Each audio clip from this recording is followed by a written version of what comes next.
From our studio in Georgetown, this is the TV Delmarva Channel 14 News at 4. Good day, Delmarva. Walt Marcus here, filling in for Rob Petrie on TV Delmarva Channel 14 News. Straight ahead, we sit down with a candidate running for Smyrna School Board. Police are investigating after a vehicle was shot in Dover, and May is Viral Hepatitis Awareness Month in Delaware. These stories and more coming up, but weather first with Hunter Outen.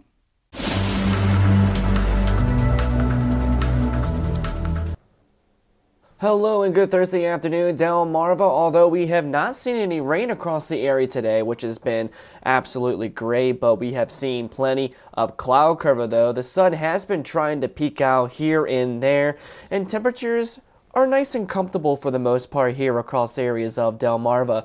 Taking a live look outside of TV Delmarva Studios here in Georgetown, we have the cloud cover, we have the traffic moving across US 113, and we have a little bit of sunshine trying to peek through.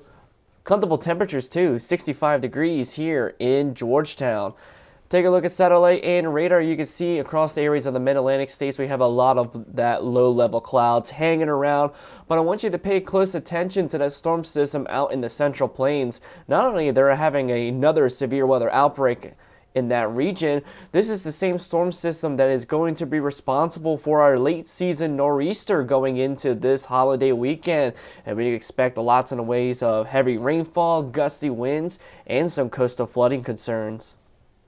Now let's have a look at those temperatures elsewhere on Delmarva this afternoon. We've been seeing some nice, comfortable temperatures overall. Currently 64 degrees in Salisbury, 65 for Pocomoke City, 59 for Ocean City, a little bit warmer in Easton at 65, 67 in Centerville, 66 in Dover, and we're at 70 degrees all the way up north in Wilmington and Newark at this hour. We've also been seeing a little bit of an increase in those dew points out ahead of our next storm system, seeing dew points in the low and mid 50s for the most part, but these will definitely be on the increase once we get into the day tomorrow. Sustained winds, though, have been fairly light for the most part, generally from the north and east, between about 4 and 8 miles per hour sustained, but we have been seeing some wind gusts getting just over 10 miles per hour, currently gusting to 11 in Georgetown, 14 right along the ocean front in Ocean City, 11 for Pocomoke City, 13 for Exmoor and Cape Charles, and currently gusting to 12 miles per hour in Dover. Now enjoy the quiet weather while it lasts, because we got some very active weather going into this weekend in the form of heavy rainfall, some gusty winds with that nor'easter on the way. I'll have all the details regarding that in just a little bit.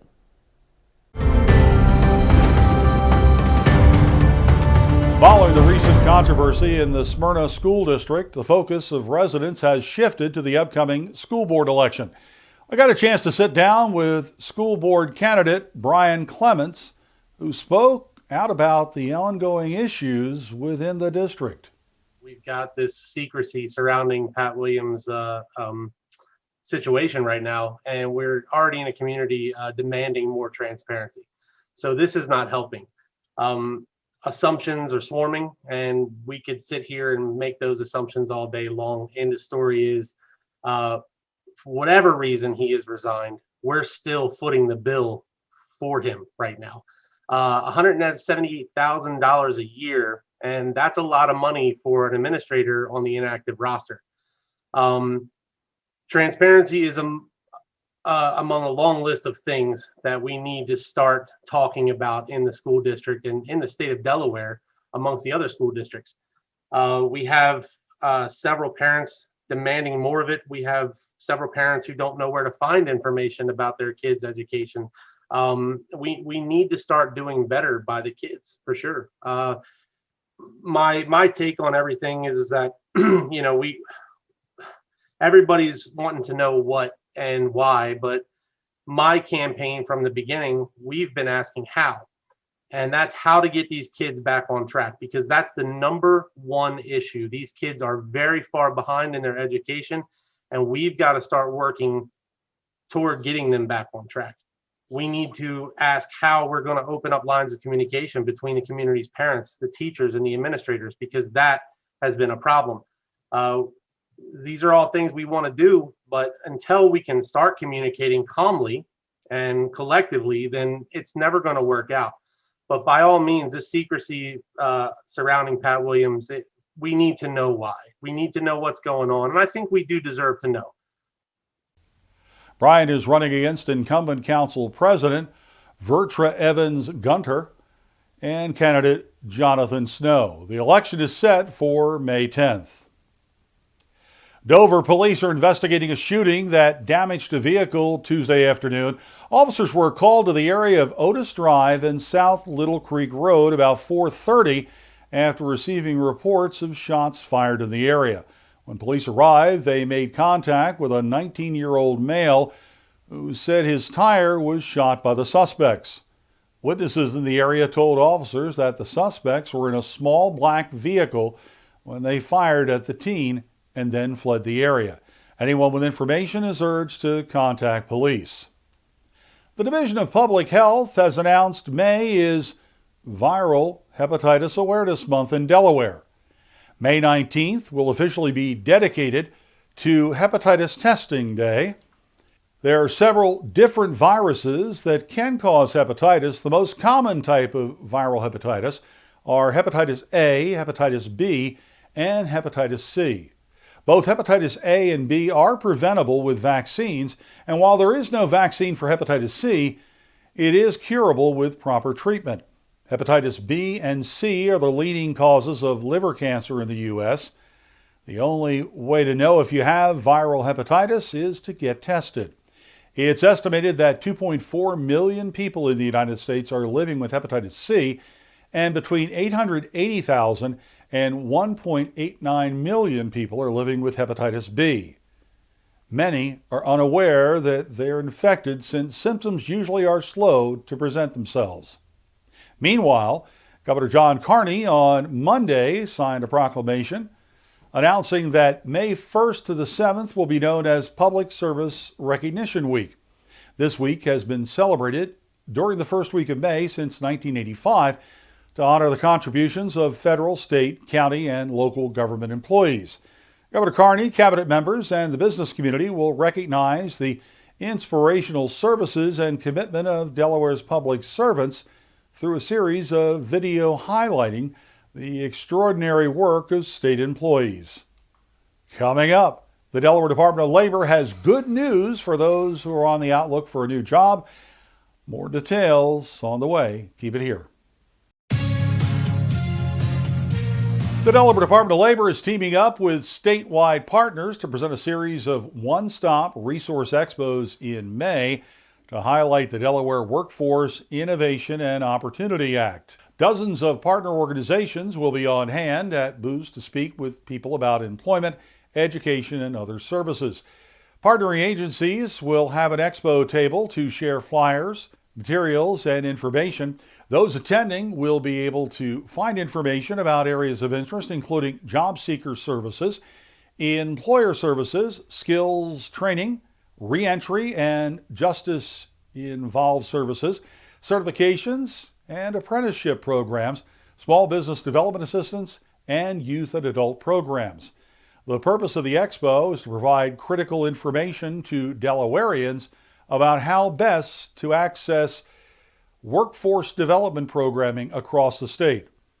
The events, which are tied to several employment programs offered by the Department of Labor and their Division of Employment and Training, will span 3 different days at 3 separate locations across Delaware. The event dates and locations are as follow.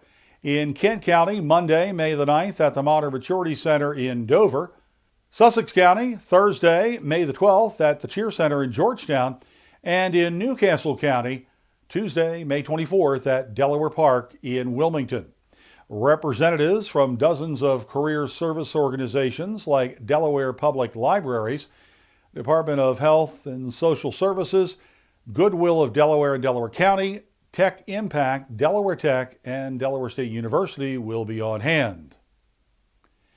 It's looking like we could be in store for mostly cloudy skies and comfortable conditions tonight as we get a preview of your pinpoint weather forecast with Hunter Alton. Clouds will still be remaining in place as we head into the overnight hours tonight, and we are continuing to watch out for the threat of heavy rainfall gusty winds, and coastal flooding concerns throughout the weekend, all thanks to a late season nor'easter. Now, how bad would the impacts be? I'll give you the full rundown here on TV Delmarva Channel 14 News.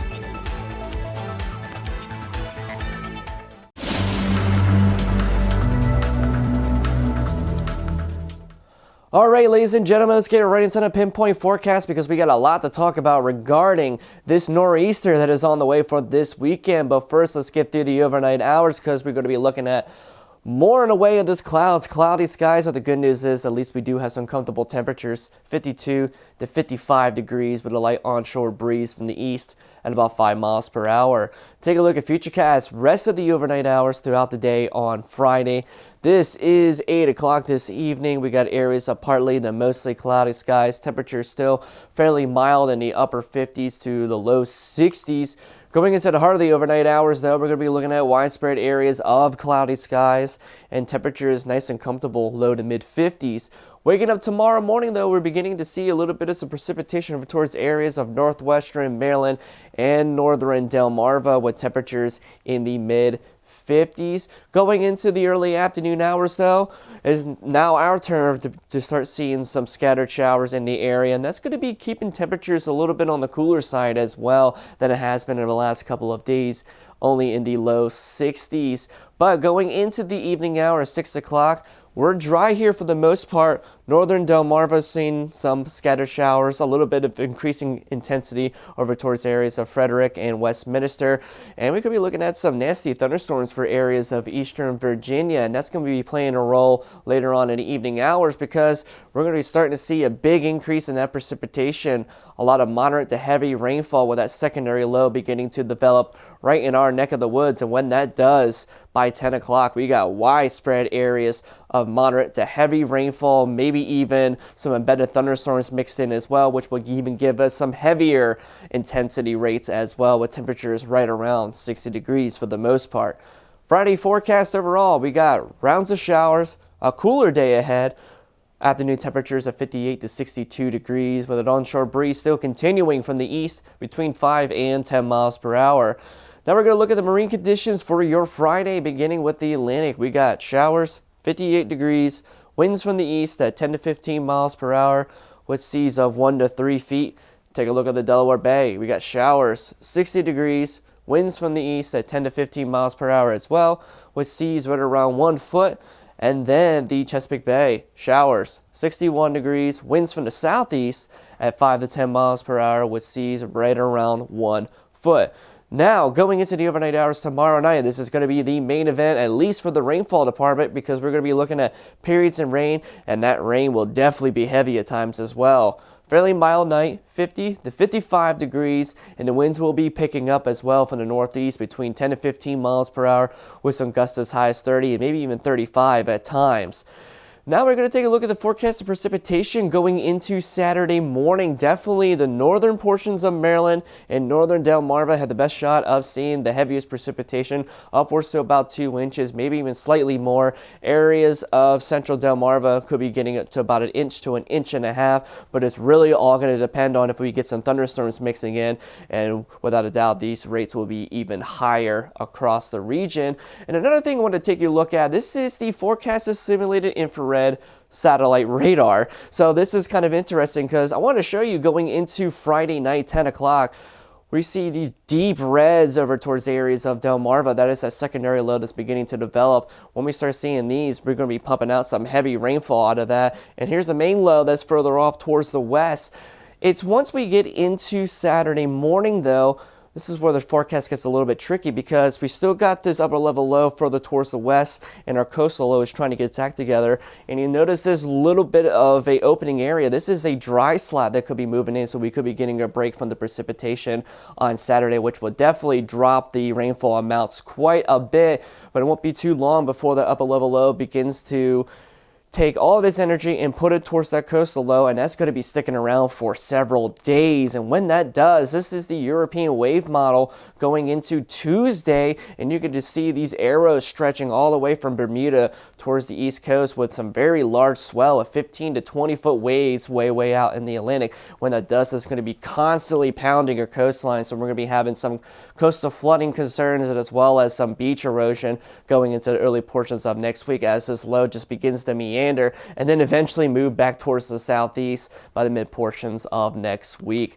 Now, let's take a look at that extended outlook because we got rain tomorrow, we got rain Saturday and Sunday, cooler temperatures, mid to upper 50s, but we do dry out going into Monday, Tuesday, Wednesday, with some windy conditions on Monday as well. But the good news is we got a big warming trend in the mid to late portions of next week, with temperatures getting back into 70s and maybe even a few 80s getting towards next weekend. Protesters have taken to the streets in cities across the U.S. after a document was leaked from the U.S. Supreme Court suggesting Roe v. Wade could be overturned. More details straight ahead. Don't go away. Protesters have taken to the streets in cities across the U.S. after a document was leaked from the U.S. Supreme Court suggesting Roe v. Wade could be overturned. Demonstrations have been reported in cities all the way from right here in Delaware to the West Coast. People taking to the streets to protest the possibility of Roe v. Wade being overturned. The opinion, which shows the court's conservative majority agreeing to overturn Roe v. Wade, was leaked on Monday by an unknown source within the court. The leaked document was published by Politico and presents an unprecedented breach in confidentiality to the nation's highest court. Chief Justice John Roberts spoke out Tuesday morning, calling the leak an egregious breach of trust. An investigation has been ordered to find out how the document was leaked and who is responsible. Weather Classroom is sponsored by No Nonsense Office Machines, committed to providing quality products and services with over 15 years of experience here in Sussex County.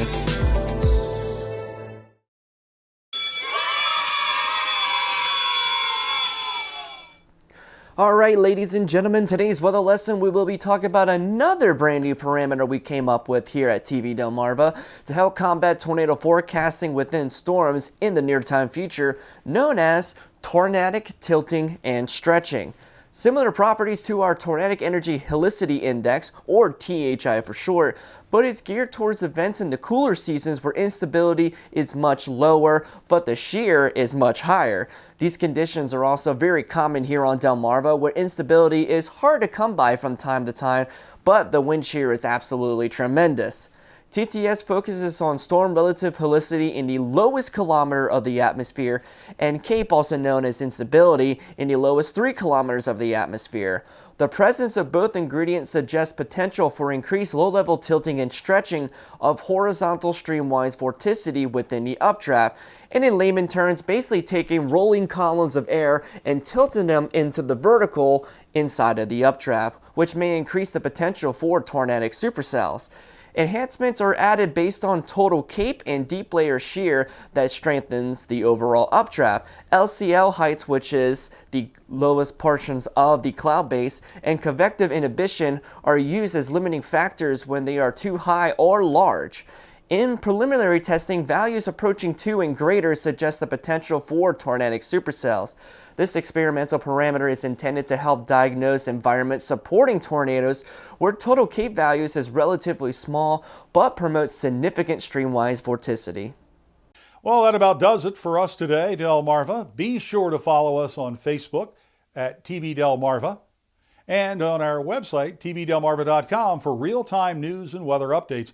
And while you're there, be sure to sign our petition calling on the major cable providers to carry TV Delmarva on their platform so we can provide this kind of local programming to all of Delmarva.